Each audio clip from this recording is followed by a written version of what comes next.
இன்னொரு விஷயமும் நான் இங்க சொல்லணும். இன்னைக்கு நம்ம தமிழ்நாடு கவர்மெண்ட் இருக்கிற அந்த நிலைமையை பத்தி நான் உங்ககிட்ட நான் சொல்லணும். கிட்டத்தட்ட 10 லட்சம் கோடிக்கு மேல கடன் வாங்கி வச்சுட்டு போயிருக்கிற இன்னைக்கு அந்த தமிழ்நாடு அரசு இருக்கிறப்போ, கஜானாவை சுத்தமா தொடச்சி வலிச்சு வச்சுட்டு போயிருக்கிறப்போ,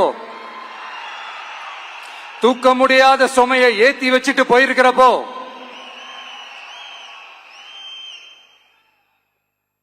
அப்படிப்பட்ட ஒரு நிலைமையில தான் இந்த பொறுப்பை நம்ம கையில் எடுத்திருக்கிறோம். உடனே நீங்க நினைக்கலாம், என்னடா இவர் ஏதோ பொறி வச்சு பேசுறாரா அப்படின்ட்டு. அப்படிலாம் எதுவுமே கிடையாது. உள்ள போய் பார்த்தா தான் தெரியும் எது எந்த நிலைமையில இருக்குன்னு, என்ன இருக்கு என்ன இல்ல, எது எந்த நிலைமையில இருக்கு எது எந்த நிலைமையில இல்ல. சோ அதையெல்லாம் பார்த்துட்டு உங்களுக்கு ஒரு வெள்ளை அறிக்கையா அதை வெளியிடணும்னு நான் நினைக்கிறேன்.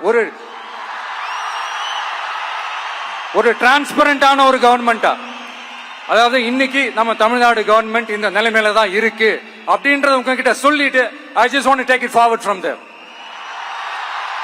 அதைத்தான் நான் முதல்ல செய்யணும்னு நினைக்கிறேன். தமிழ்நாடு பொறுத்த வரைக்கும் இப்ப யாரையாவது போய் ஏதாவது சந்திக்கணும் அப்படின்னா, இந்த மூஞ்ச மூடிக்கிட்டு போய் சந்திக்கிறதோ, என்ன இந்த மறைமுகமா உங்களுக்கு தெரியாம போய் சந்திக்கிறதோ அப்படியெல்லாம் நான் செய்ய மாட்டேன். எதுவா இருந்தாலும் வெளிப்படையாக ஒளிவு மறைவு இல்லாம தான் நான் செய்வேன். இவ்வளவு பெரிய ஒரு பொறுப்பை என் கையில கொடுத்திருக்கிறீங்க. அதே நேரத்தில் எனக்கு கொஞ்சம் அவகாசமும் நீங்க கொடுக்கணும்னு நான் ரிக்வெஸ்ட் பண்ணி கேட்டுக்கிறேன். நான் சொன்னதையெல்லாம் படிப்படியா நிறைவேற்ற நான் ட்ரை பண்ணுவேன், நிறைவேற்றுவேன்.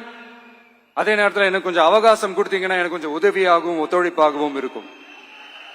இது உங்களுடைய ஆட்சி. பெண்கள் பாதுகாப்பை ரொம்ப ஸ்ட்ரிக்டா வச்சிருப்பேன். போதைப் பொருள் கலாச்சாரம் அதை கண்ட்ரோல் பண்றதுக்கு என்னென்ன ஸ்டெப்ஸ் எடுக்கணும், என்னென்ன முயற்சிகள் எடுக்கணும், இன்னிலிருந்து அதை நான் எடுப்பேன். நம்ம பசங்களை அதுல இருந்து காப்பாற்ற வேண்டியது நம்ம அரசனுடைய பொறுப்பு.